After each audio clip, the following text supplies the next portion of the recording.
Rolling loud. It's Thursday. It's like 3 p.m. on Thursday. You know what this is, right? Like Rolling Loud is this weekend. I'm going to the thing and like I film what I do, then talk. It's a music festival vlog. And I can tell you one thing, beautiful big titty but naked women just don't fall up the sky, you know. So the festivities kind of already underway. Last night, yesterday, like sort of afternoon, morning-ish, they announced a pop-up of Rolling Loud and Revenge, the XXXTentacion brand. And what the pop-up turned out to be was a bunch of people literally throwing shit off of a roof of a building on Fairfax.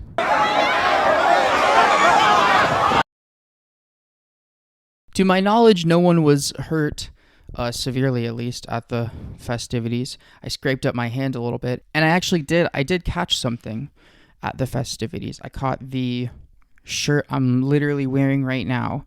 This was pretty cool, pretty lucky that I caught a shirt that's my favorite color, which is purple, and also my size. Actually, here, we'll do a full fit check since I'm a fucking influencer now. The back of the shirt, pretty slay.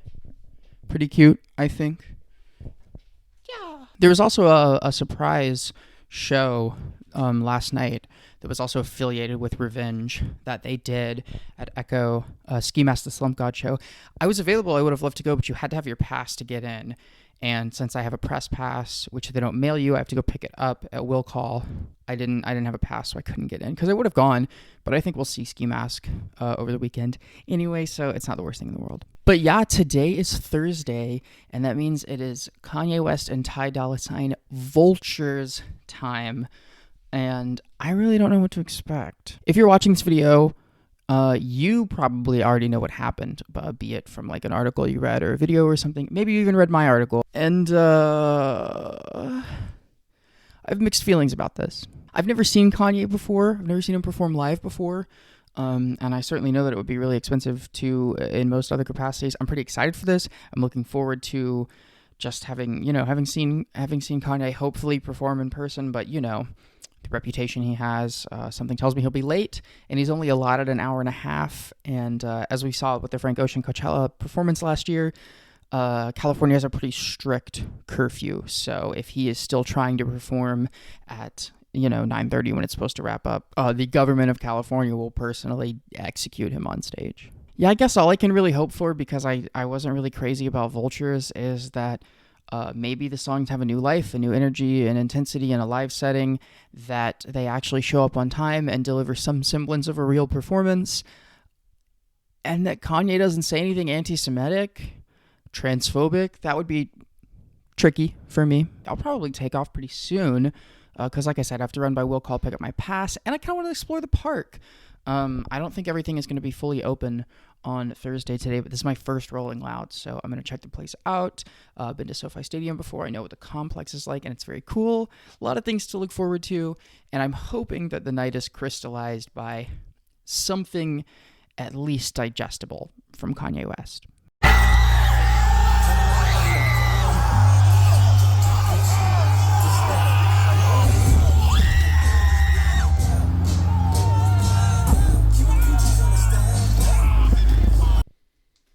Oh, Jesus Christ.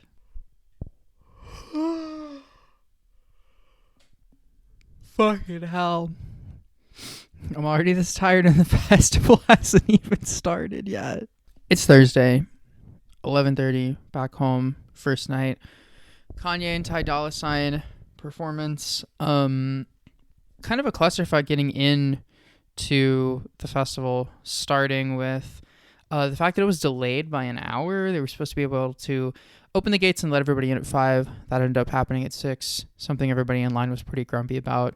They claimed that it was due to wind, which is fair. It was quite windy, but I talked to some people inside that told me it had more to do with the fact that they were still putting the actual stage together when everyone arrived. And because I was so good and so patient and waited, I decided that the first thing I was going to do once I got there was immediately ride the Ferris wheel as a little treat.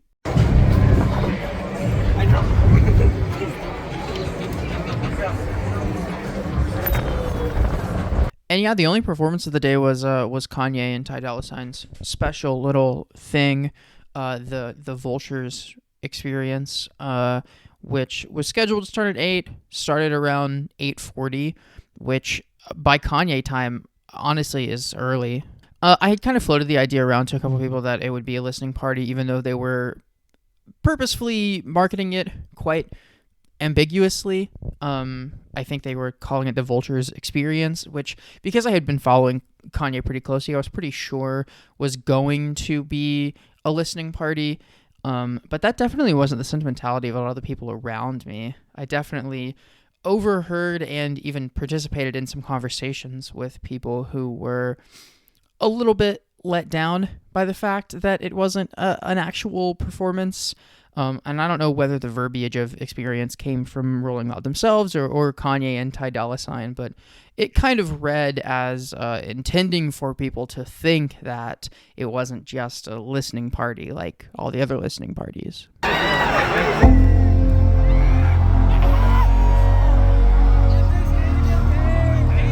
Now, I have been to Kanye listening parties before, the Donda listening parties in Atlanta, which were marketed pretty clearly as listening parties, and also they were material that was unreleased, that was the only place you could hear it, and with each successive listening party, it was in the process of being reimagined, re-recorded, upgraded, and that was really interesting for me as a pretty big Kanye fan at the time, even though I got some shit for not loving that record. But this time, it was Vultures, the album as you know it, as you're familiar with it.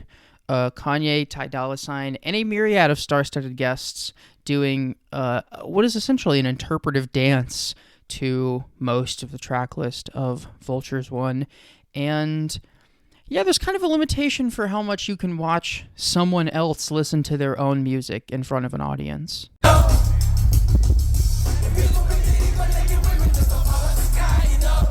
To that end, it was obviously not just Kanye and Ty Dolla $ign. If you're seeing this, you probably know that there were a myriad of guests involved. Highlight of the night, North West coming out with a bunch of her just friends, I guess, to jump around on stage. That was pretty cool.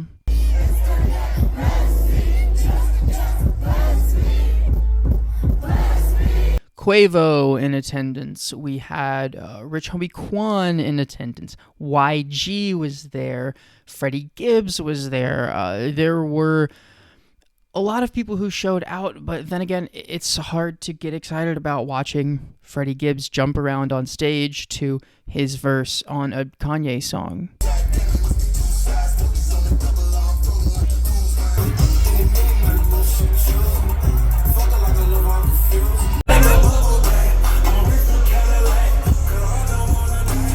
The performance only ended up being like 45 minutes or so, and I'm kind of glad because you do kind of realize the limitations of a listening party in that sense. But after Kanye went off stage, they kind of did something interesting, which is where they left the lights on. They didn't really turn the house lights on to imply that the set was over, and there was maybe 5 minutes of just nothing, kind of the type of space that you would take if you were going to come out and do an encore, but instead of doing an encore, they just started playing old Kanye songs. And so, you know, Father Stretch My Hands Part 1 comes on and the entire crowd goes crazy. Many probably assuming that Kanye was going to come back out and continue dancing to it or maybe even perform it. He didn't, but, you know, with successive tracks, they're playing like Can't Tell Me Nothing and All of the Lights and even Runaway and Fade.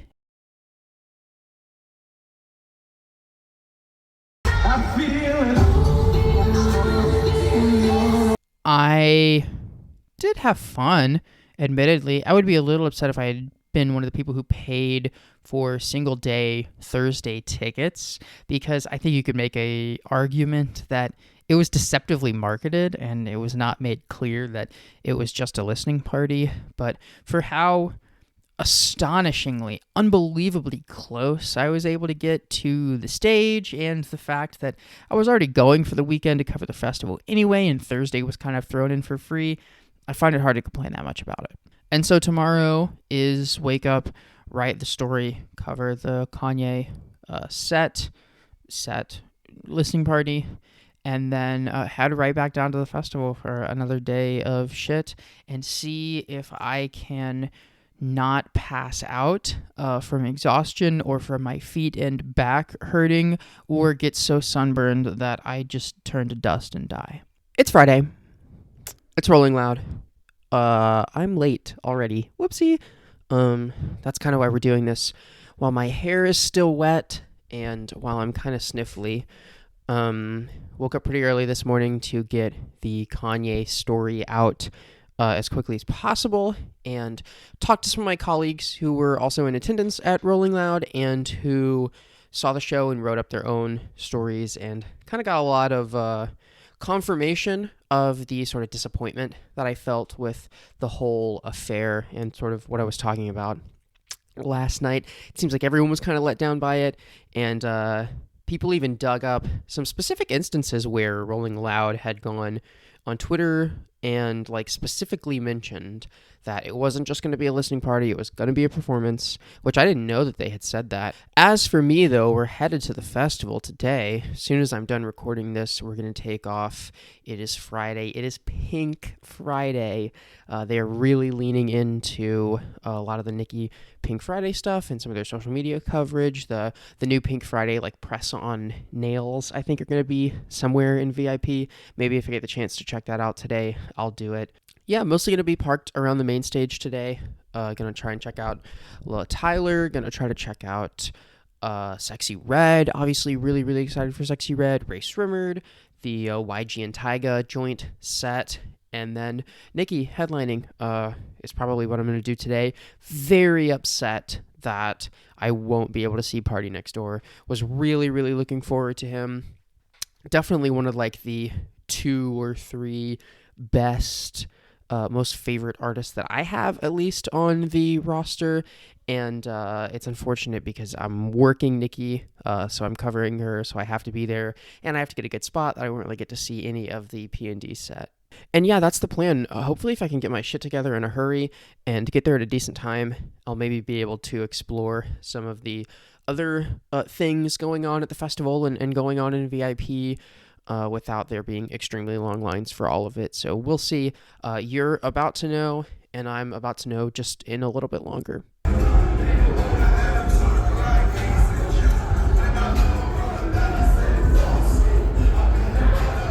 It's Saturday, and this festival is taking over my entire fucking life. I literally collapsed into bed after Nicki last night and literally just woke up, and it's right back to festival time. So yesterday, basically, I did end up just parking at the main stage. I dawdled about. The full festival grounds were open on Friday and they weren't on Thursday, so there was a lot more stuff, and I wandered around for a little bit, got to see some stuff, and then basically sat from 5 till 10 at the main stage. I mean, I wish. I stood for Sexy Red,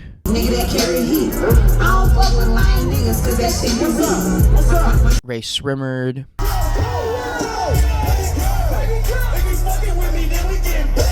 YG and Tyga, and then of course the headliner, Nicki Minaj, Gag City, Pink Friday 2. And to be honest, Sexy Red was fun. Rae Sremmurd were okay. They had a decent vibe, but I think the night got better and better as it went on. YG and Tyga just really brought the energy, brought the intensity. Saweetie was there. The stage presence and performance they delivered was quite impressive. Nicki Minaj's headlining set ended up getting delayed 15 minutes from its original start time. At least that was the announcement they made, and it actually started almost half an hour after that. So the crowd was not happy in the lead up to Nicki Minaj, but once she came out, it kind of seemed like everybody, shut the fuck up.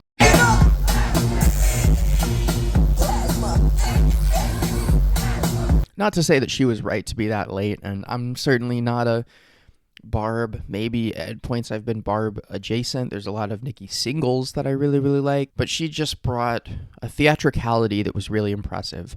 Her stage presentation, her costume changes, it all felt like it was living up to the promise of a festival headliner. And, you know, tonight is Post Malone, who's probably going to go out there and, you know, plonk around on his guitar for a few sentimental songs and then bounce around for a couple hits, and it will just never feel like it has the throttling intensity and grandiosity of Nicki's career spanning performance, even though Nicki is deservedly in a lot of hot water recently, and I wasn't really looking forward to seeing her that much.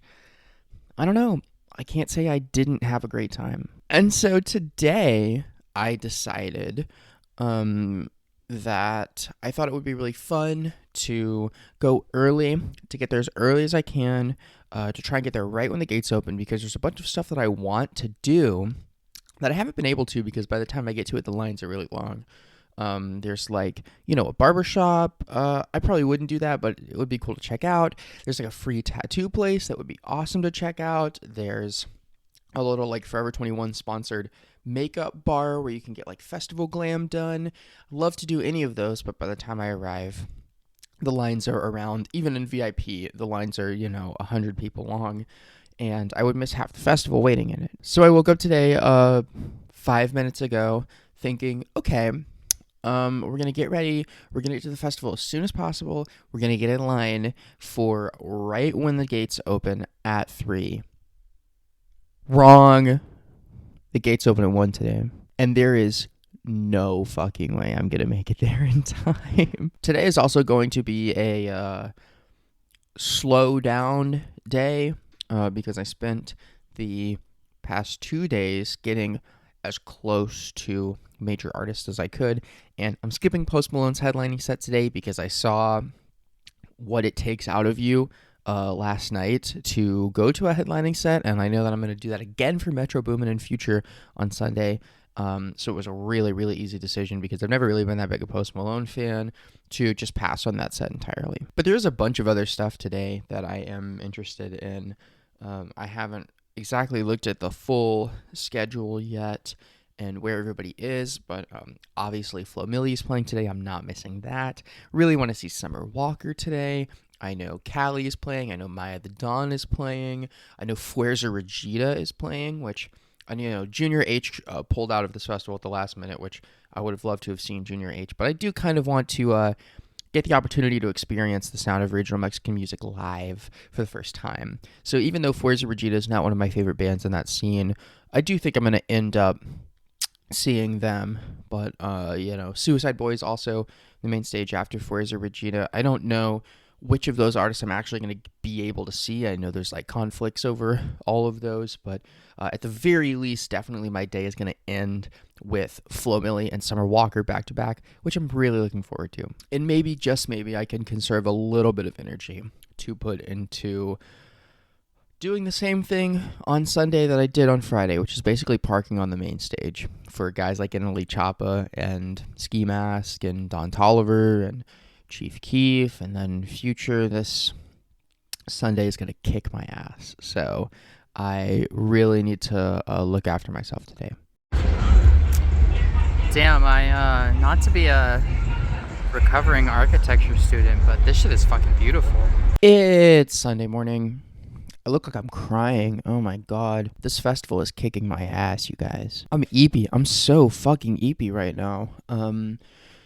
Saturday, yeah, supposedly the day off to relax. I still ended up getting there at a decent time, even though I didn't get there right as opening, which I'm also not going to be able to do today. So the tattoo thing kind of becoming a fever dream would have been cool. It's just too competitive, and I'm not going to be able to get there on time. But I did get to do my makeup at the Forever 21 booth, which is another thing that they were talking about for VIP. So here is that in arguably far too up close and personal detail, oppressively up close. And yeah, I only caught a couple sets yesterday. Got to see Callie, who was pretty cool. I wanted to see Fuerza Regida, just because I've never gotten the chance to experience any of the regional Mexican artists perform live, but they actually pulled out at the last minute. They canceled and were replaced by somebody else. I sort of hovered around for a little bit of the replacement artist's set and then ended up going back to the GoPuff stage just to get as good of a spot as I could for Flo Milli. That included seeing Bones, who I literally remember kids being fan of when I was in like middle school. I even saw him perform once years ago, and man, does his set look and sound pretty much exactly the same as I remember it. It was kind of weird to see his visuals like flexing, the Team Sesh logo and stuff, literally just a couple days after Xavier Wolf is getting exposed for decades of like horrifyingly bad behavior. But that was all set up for one of the best sets I saw of the entire weekend so far. Flo Milli came out and fucking killed it.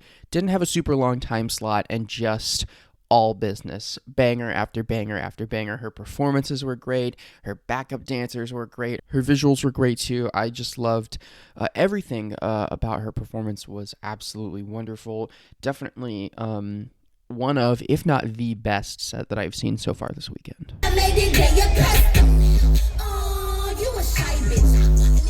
And then it concluded with Summer Walker, who I also really enjoyed.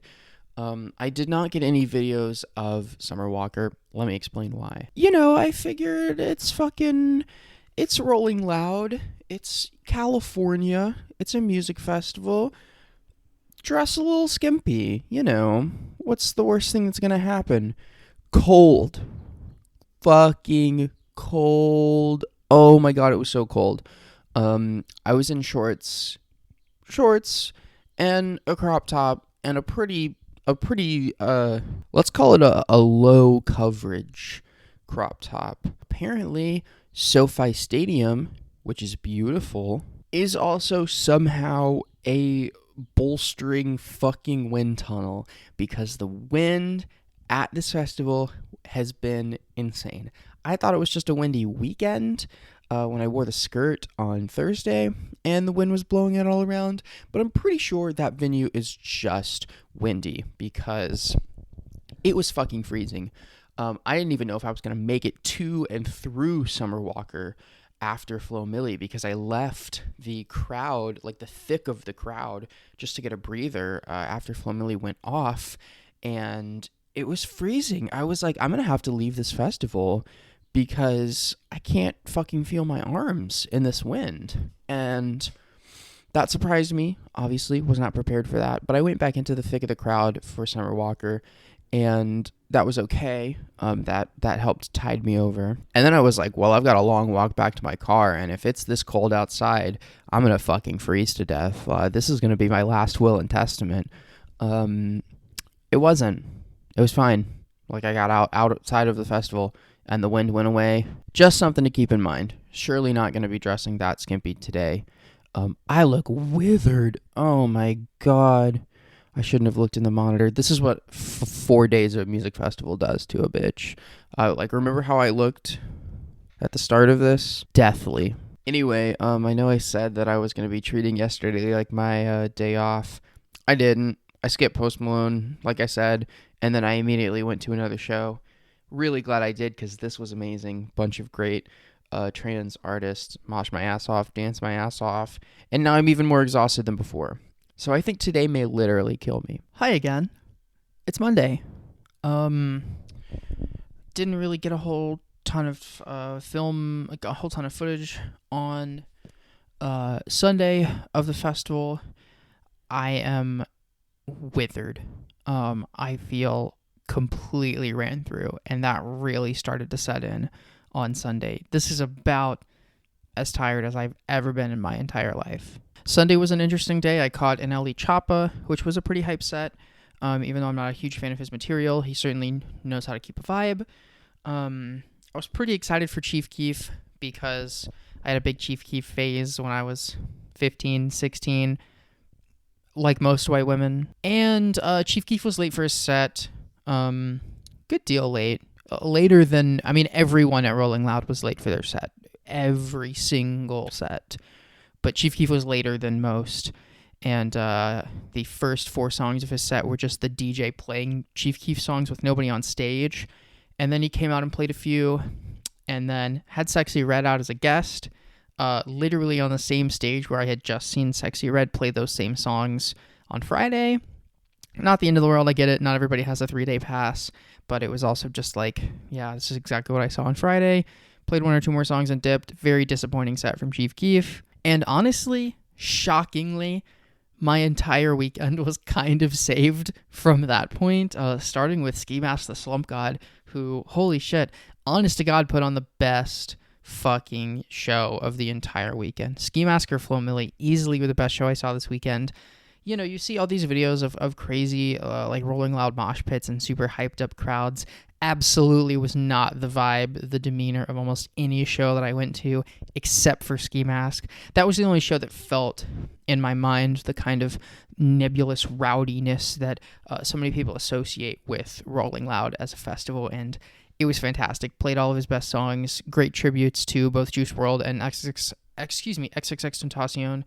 The entire crowd was into it. It was delightful. Great set. And I even thought Don Toliver was okay. I've been pretty critical of a lot of Don Toliver's music, but he put on a decent set. By this point, I was too tired to be in the thick of all of it. I had stepped pretty far back. Same thing for the headliner, Future and Metro Boomin, who were far and away the best of the headliners. I did get to catch a little bit of Post Malone's set afterwards on the recording. I know that's not the same as being there. It was fine. It was Post Malone. He sort of, farted his way through a number of his hits. It was exactly how I expected it to be. But Future and Metro Boomin really brought it. That was a really hype show. That was a great headliner. That was another moment that felt like one of the only Rolling Loud experiences that I had all weekend. All of that is to say, and I suppose I've kind of buried the lead here, putting this right at the end, but this festival sucked. I guess there's a lot of reasons why, but to start, it was sort of kind of like doing the absolute least to fake the appearance of a music festival and to charge music festival prices without really providing the kind of lineups or experience that one would expect or hope for from a music festival. Almost every artist's set was shorter than advertised. Everyone started late, and most of them wrapped up around the time that they were supposed to. So you're getting festival sets are already pretty short. And, everybody, except for, a handful of artists like Future and Flo Milli, were started late and were done as anticipated. So the sets were even shorter than they looked. And that vibe just kind of went through the entire festival. Things that they had touted, they had hyped up a ton for VIP places like the hair at the Forever 21 place and the tattoo booth. All of those experiences were so exclusive, so selective that you had to be one of the first people in line every day to experience it. And for them to advertise it sort of like it was going to be a thing that was available to even everyone in VIP is extremely deceptive, because they obviously knew that wasn't going to be the case. Security at this festival was a nightmare. Oh my God. I knew going into it that Rolling Loud has a reputation for pickpocketing and thieves, so I clutched very tightly to my belongings, but somehow it was even worse than I anticipated. My God, 2 of my colleagues had things stolen from them, a wallet, which thankfully didn't have a whole ton of important stuff in it, as well as a phone. There were mass reports of stealing online, and it couldn't have been any easier to steal. There certainly wasn't security there stopping anyone. And speaking of security not stopping things, security handled the crowds and the pits extremely poorly. Refusal to act on absolutely anything was a huge problem. Multiple times, especially during Nicki, the crowd had to beg security to get involved with either fights, which I saw a huge fight break out at Bones, and security be extremely reluctant to do anything about it until the crowd basically demanded it. And that was also the case with numerous people who passed out from dehydration waiting on Nicki, who was, 40 minutes late, and that put a lot of strain on the crowd. and caused some people to pass out, and security was handling it extremely poorly. Security also just had no communication, no real idea where anything was, or how to help anyone. I remember asking numerous questions of numerous different security personnel throughout the weekend, and almost no one was ever able to be actually helpful. Clearly none of the security personnel were communicated with, and all of this is not on security's fault themselves. Most of it is on the festival organizers, but security was a total disaster. And this kind of crosses over into another one of the big themes, that this festival is one of the biggest scams I've ever seen in my life. Like, it's not quite Firefest. Like, they did have artists who did perform, but like I said earlier, it was sort of an attempt to build the facade of a music festival in order to charge music festival prices for everything, and then not delivering. One of the ways that I experienced that personally with some of my colleagues is all three of us had something confiscated from us on Sunday that we had brought to every day so far. I had this water bottle that shows up in all of my videos with me, brought it Thursday, Friday, Saturday, and had it taken. Friends, colleagues had stuff taken from them too. I'm not accusing security of deliberately switching up on the last day, but it's just kind of weird that it happened to three of us, and all of us had to pay $25 to bag check whatever we had. So I paid on Sunday, because I had no choice, $25 to put this water bottle in a unguarded tent, which I was pretty sure it was going to be stolen. It wasn't, surprisingly, for 6 or 7 hours while I watched music. Parking, disaster.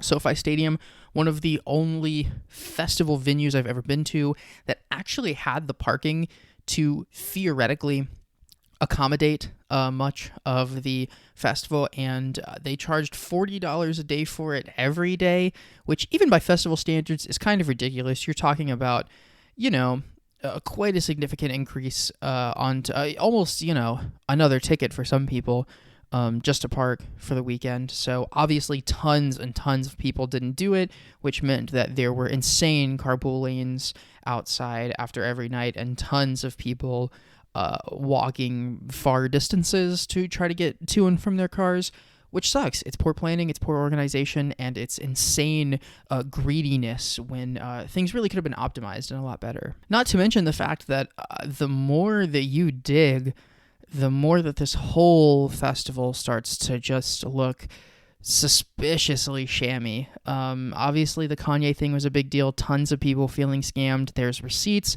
of the Rolling Loud, verified Twitter talking about how it is going to be a performance and not just a listening party, specifically saying that, which obviously didn't turn out to be the case. There are numerous things that they claimed were free, included with various levels of passes that did not end up being the case. The only one I experienced firsthand was the Forever 21 thing, which was described repeatedly as a complimentary beauty bar.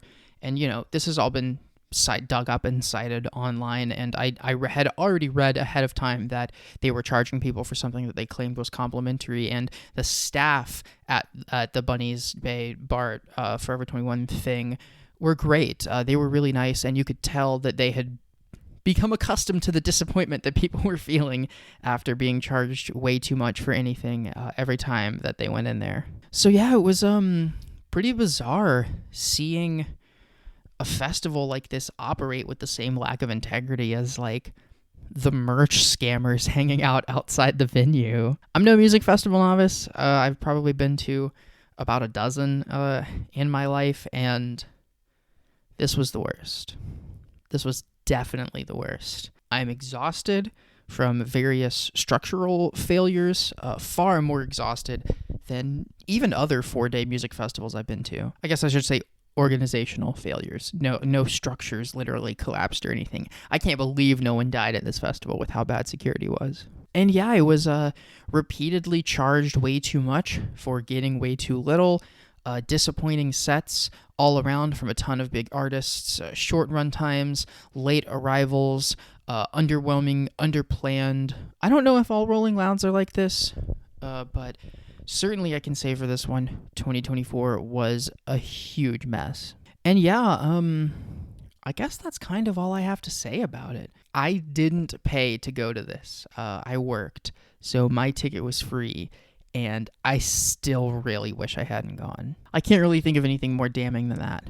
So, I suppose this whole video, this whole vlog is just me slowly realizing over the course of a weekend that Rolling Loud Los Angeles 2024, it sucked.